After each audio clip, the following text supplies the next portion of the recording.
It basically came on as a result of an X-ray I had for chest, and they wanted to clarify something, so they went to an MR scan, and on the MIR scan they found, or noticed, a dark shade in the liver.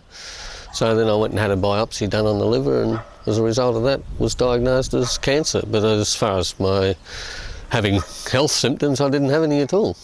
Well, once I found out about that it was cancer, I mean, it came as a shock, but it didn't really affect us, because at that stage my doctor had sort of said I can go onto the transplant unit, which was over in Melbourne, and so I followed that through as an alternative for me. So as far as I could see, I was just going to get a liver transplant at some stage and life would go on. Well, they said at that stage that I had about 12 months if I did nothing, but the prognosis was that if I'd had the liver transplant, everything would have been a-OK. So obviously it was just a matter of going over to Melbourne, being assessed for my eligibility for that plan, which happened a couple of weeks after I found out. It was late November when I actually found out it was cancer. By the middle of December, I'd gone over and had the first treatment done in Melbourne. And in that process, they actually put a bit of chemotherapy into the liver and a dye, so they could see how much cancer there was in the liver itself. It took them about a month to process that, and I was going back for the other side of the second lobe of the liver to be done in the same way, and that's when they actually told me that there was too much cancer in there and that I was no longer a candidate for a transplant. So that's when I actually found out that the end was near, and they said at that stage I had about 3 months to live, of which I'd used 6 weeks. So quick calculation said to me I only had 6 weeks to go. Well, the first thing I asked them is if there's anything that could be done about it, and they virtually said no. Just said go home, get your personal papers in order and sort your life out.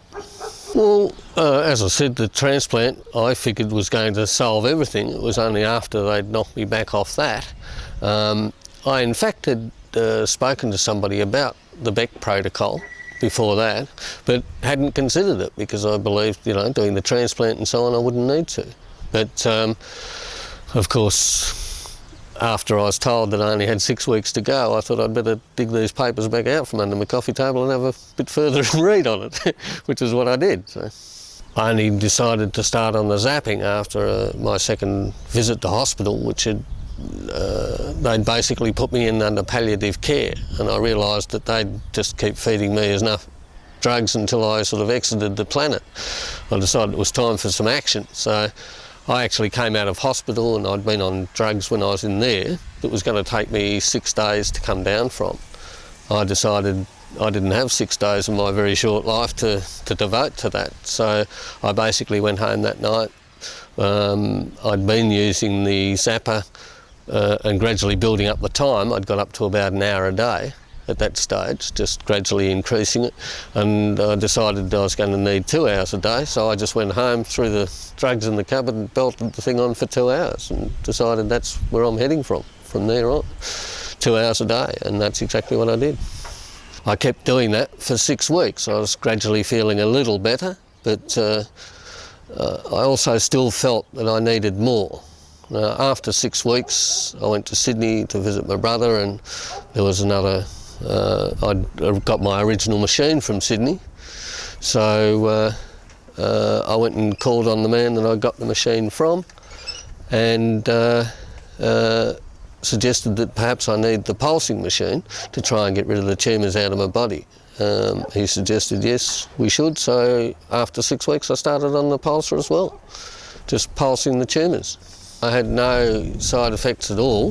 The first night that I used it was probably the biggest concern, because I decided to throw the drugs away and go totally with this, but I decided, well, if I was dead the next morning, it was only as a result of the fact that I was going to do it anyway. So that's when I made the decision to go totally with the Beck Protocol, and I did that from that point on.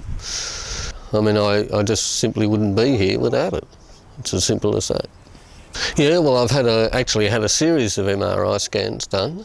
I had one done 12 months after the last visit to hospital, and that had showed that, in fact, the three major tumours that I had in the first place had all reduced in size. There was a new one that had started while I was in hospital. That had stayed the same, but there was another one that had started since, and I knew that. I felt that within my body.